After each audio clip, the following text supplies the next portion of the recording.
Hi guys, for today's video, I am doing some more sketchbook practice, and for this one, I'm using an exercise where I take a reference photo and I draw in a more realistic way and in a more stylized way.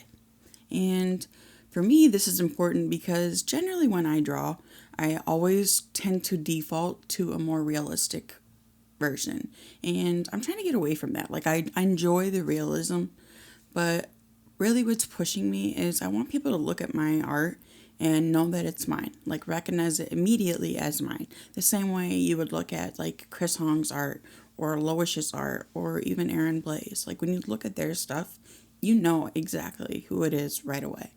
And that's one thing that I'm dreaming of having.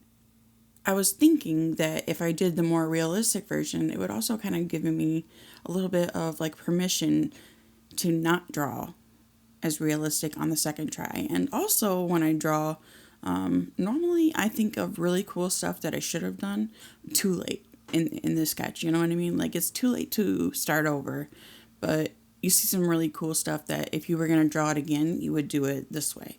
And so I was thinking that if I draw it more realistic to start with, that would really give me like ideas as I'm drawing it, what to do on the stylized version of it. I also just got this mechanical pencil and I absolutely love it. It is so comfortable to hold and it's pink. And pink is one of my favorite colors. I would have everything in pink if I could. But the lead, not my favorite. I don't actually know at this point though if it's the lead that I don't like or if it's just the sketchbook. I just got both of these and I'm kind of struggling a little bit with the lead wanting to catch on the paper. I will say though, this is not my favorite paper, but I found that to be a benefit because I'm not really worried about wasting it. And that's kind of been like a big thing with me throughout the years is I haven't used a lot of my art supplies because I was afraid of wasting them and like, what am I going to do when it's gone, you know?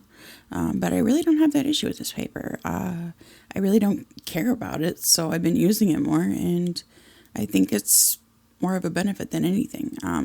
Will I buy it again? No. Anyway, for the more realistic version, I really didn't want to spend too much time on it. I already knew, and I was kind of excited anyway. Like I was excited to get to the more stylized version of it. And I really was having a lot of fun in this stylized version, like the beginning, like construction lines and stuff. I really kind of wish that I had kept it like this. Like as I'm drawing it, you can kind of see it's like wispy and dreamy looking and loose. And I got in my head. I got in my head a little bit. Like right around here, I started noticing that it was looking kind of like a lowish copy, and I don't want that at all. And because I think it's awesome. I love Loish's work, but I don't want it to look like I'm trying to rip off Loish or like that I only know how to draw in like Loish style. And it's unfortunate because I'm looking back at it and it was actually really cute. The flowers, not so much. I took a reference photo and I was trying to change it to look less like the reference photo. Like the whole thing about the stylized version was that I really didn't want it to look like the reference photo, you know? So I got it in my head that I could like change how the flowers looked, and I'm really not happy with that. This sketch in general, it wasn't my favorite at all, but I had fun and I learned, and I am really excited to keep trying this exercise with like lots of different portraits and even animals or like flowers and stuff. Like draw the realistic version of what it's supposed to look like or what you think it's supposed to look like, and then like see how you can like push it and just go crazy with it. For this portrait, I only did the two, but I've kind of was thinking like if I was to do like a still life or something like that, maybe I could try like an angled version or a more rounded version. You know what I mean? Like several different versions. I don't know if that would be like boring to watch. Like I'd be interested in watching it, but I don't know if anybody else would be interested in watching it. That's kind of the thing with like all of these videos that I've been making. Like I'm trying to keep in mind, like they're always like if you wouldn't watch it, how can you expect anybody else to watch it? And I don't know if that's like a fair assessment, because there's a lot of stuff that I don't watch that I absolutely love. It's but my ADHD like just gets the best of me.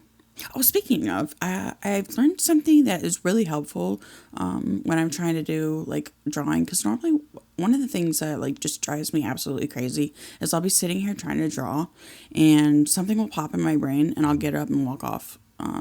So one thing that I've been doing that is like really helping out is I keep a little notebook next to me. And when I'm doing anything, it's not even drawing anymore. It's helping out with like everything in my life. I put a little notebook next to me, and when I have one of them thoughts pop in my head, instead of like getting up and going and doing it, I just write it down. And because if I don't do that, I will think about it until the end of time, and I will never get anything done. But that's my helpful tip of the day. Anyway, when I was looking at the reference photo, one of the things that I really liked about her hair and like the shadows and stuff was how it was kind of framing her face. So I kind of wanted to bring that in, and I had like a little checklist of things that I wanted to incorporate into this drawing. I wanted different line weights, and I wanted some clear shading. Like I wanted it to look like stuff was actually in shadow, and like everything was intentional. And the silhouette. I really, really wanted to emphasize the silhouette because I feel like I don't do that enough. Another thing that I really wanted to work on is the highlights. I never leave the highlights out. I don't feel like I did a good enough job on this one, but I am happy that I'm trying to like keep it in mind. As you can kind of see on that little flower by the ear, I was having even more struggle with this lead, and I honestly don't know if it's the lead or the paper, but I really couldn't get that well of definition. And as you can see, like when I'm erasing, it's not really erasing. It's just kind of like, I don't know, damaging the paper. It's not really erasing. I was not happy with the top shape of the head at all. It just looked too forced, I guess, and that emphasis in the part wasn't looking right at all. But like I said, it did not erase well, and I couldn't get things that dark. It was just scratching the crap out of the paper. So I feel like all I'm doing is complaining about the supplies the whole time, and I swear I'm not trying to. I really genuinely was just struggling with this stuff the whole time. I tried another drawing in the next video, where I've got, it's colored lead, okay? And it comes in like orange, blue, purple, pink, I think red, and green. And the only colors that really are kind of easier to see are the dark blue and the purple. The other ones, they're really light, and you're like pressing harder just to get it to show up on the paper. And like you can kind of see here, I came in with the pink, and it was unintentional. Like I ran out of blue, and I just clicked, and pink was the next color that showed up because it was a multi-pack. And I was like, cool, let's just go with it. And while in general I think that's an awesome idea, I didn't have a good time with this pink lead. I couldn't get any definition. I stabbed through the paper several times. And I think I went a little bit too overboard with putting it everywhere instead of just in a few key places. I was trying to bring like life and a little bit of, because that's one of the things they say too, is when you're drawing, add in another color and it will kind of be like leading your eye where you want the viewer to look. So I think I went a little bit too overboard with it, but I'm still learning. One thing about this drawing that I really do love though is the neck. I don't know what it is, but lately I've been really enjoying art where like portraits are elongated, like the head's elongated, the face is elongated, the neck is elongated. I don't know if that's just something I'm into right now, but it's just makes them look more graceful and elegant, I think. I want to try to incorporate that into a lot more drawings, and not like a cartoony looking neck, but that that's another thing that I'm struggling with is, am I trying to go more stylized or is it looking cartoony? And is there a difference? Do I care if there's a difference? You know what I mean? And I don't know, maybe that's something that I have to keep working on.